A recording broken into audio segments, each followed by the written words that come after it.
Finally நம்மளுடைய சுவாமியோட ஒரு பியூட்டிஃபுல்லான வீடியோ, அதுவுமே நமக்காக கேள்விக்கான பதிலாகவும் இருந்திருக்கு. எஸ், பிரவீன் மினிட் சாரோடைய யூடியூப் சேனலில் ஒரு ஸ்பெஷலான கிறிஸ்மஸ் ரிலேட்டடான ஒரு பியூட்டிஃபுல் கேம், அதில் நம்ம சுவாமி ஏன் வரல அப்படிங்கிற ஒரு விளக்கம்னு இருக்குது. ஹை வியூவர்ஸ், நாங்களோட லக்ஷ்மி, நீங்கள் பார்த்துருக்கிறது 0 லக்ஷ்மி. ஒன்றுமே சொல்லணும் அப்படின்னா அந்த கேம் செம்ம சூப்பராக இருந்துச்சு. ஃபஸ்ட்டு அந்த கேமை பற்றி தான் சொல்லி ஆகணும். அக்ஷிதா அவங்க தான் வின் பண்ணாங்க. எஸ், இந்த இடத்துல வந்து பாக்கியலட்சுமியில் பண்ணிட்டு இருக்காங்க இல்லையா. ஆனால் ராகினி, நம்மளுடைய லக்ஷ்மி பிரியா, ருத்ரன்லாம் கடைசி வரைக்கும் செம்ம ஃபைட் பண்ணாங்க. பட் ஃபைனல் வின்னு, அதில் ஒரு ப்ரைஸும் கொடுத்துருந்தாங்க. நல்லா இருந்துச்சுல. இந்த மாதிரியான கிஃப்ட்டு நம்ம வீட்டில் எப்பயுமே ஒரு மெமரிஸாக இருக்கும். ஸோ ரொம்ப சூப்பராக விளையாண்டுருந்தாங்க. இந்த கேம் நல்லாயிருக்கு. நான் ஃபஸ்ட் டைம் பார்க்குறேன். அப்படியா, நீங்கள் ஒன்றும் பிக்கப்பே ஆகலை. சரி, உங்கள் மைண்ட் வைஸ் கேட்ச் பண்ணிட்டேன். சரி, இந்த இடத்துல வந்து நம்மளுடைய சாய் பிரமோதிதா வந்து எல்லாரும் வந்திருக்காங்க அப்படின்ட்டு ஒரு பெரிய லிஸ்ட்டே இருக்குது. உங்களுக்கே தெரியும், சுவாமி, லக்ஷ்மி பிரியா, ஷாத்திகா, அதாவது சுவாமி வரல இந்த வீடியோவில் சொல்கிறாங்க, ருத்ரன், ஸ்ரேயாவை 2 தடவை டேக் பண்ணியிருக்காங்க. சிது மறந்துட்டாங்களாட்டிருக்கு. அதாவது அப்படி நினச்சிட்டு வினிஷா, அப்புறம் நம்மளுடைய திரவியம் அவங்களுடைய ஒய்ஃப் அப்படின்ட்டு எக்கச்சக்கமான செலிப்ரிட்டிஸ் இருக்காங்க.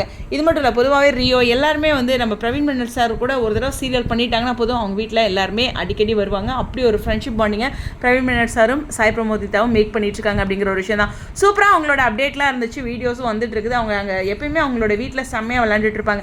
இதில் நம்மளுடைய விஜய், எஸ் சுவாமி வரல அப்படின்ட்டு எல்லாருமே, என்னங்க சுவாமி கூப்பிடலையா, என்னப்பா இப்படி கூப்பிட பண்ணிக்கிறீங்க சுவாமி அப்படின்லாம் கேள்வி கேட்டிருக்காங்க. அந்த கமெண்ட் செக்ஷன்லாம் பட்டுன்னு அந்த எடிட்டிங்கில் போட்டு இந்த இடத்துல சுவாமி ஏன் வரலன்னு அவரே சொல்வார் அப்படின்ட்டு, அச்சோ நான் தான் மிஸ் பண்ணிட்டேன், இது செம்மையாக இருந்திருக்குங்க, அச்சச்சா அடுத்த வருஷம் பாருங்கள் ஆளாக வந்துட்டு கடைசி ஆளாக போகிறேன் அப்படிங்கிற மாதிரி அந்தளவுக்கு ஒரு அன்பாக சுவாமி சொல்லியிருக்காரு.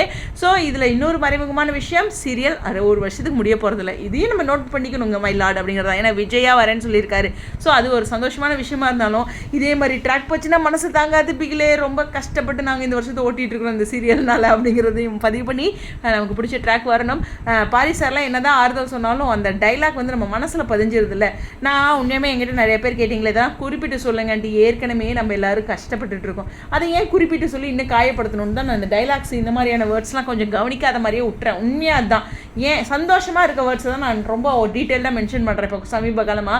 ஏன்னா ஒரு சிலர் நம்மளால் சோறு சாப்பிடாம ஒழுங்காக தூங்காமலாம் இருக்கிறதெல்லாம் கமெண்ட்ஸில் பார்க்கும்போது இது நமக்கு தேவையா, சந்தோஷத்துக்கு தானே வரும் யூடியூப் சேனலுக்கும் அப்படின்லாம் நினச்சிருக்கேன். அது இந்த இடத்துல பதிவு பண்ணி அடுத்த வருஷம் புது வருஷம் நமக்கு, அதாவது 2025 எண்டில் இது மாதிரி செம்ம விஷயமான விஷுவல் ட்ரீட் நமக்கு சுவாமி கொடுப்பார் விஜயா அப்படிங்கிறதையும் பதிவு பண்ணி இந்த வீடியோலேருந்து விடைபெறேன். பரவாயில்லைங்க, இந்த மாதிரி ஒரு குட்டி வீடியோ சுவாமி கிட்ட இருந்து கிடைச்சதே சந்தோஷமே. அவங்களுடைய கருத்துக்கா ஸ்டேடியம்.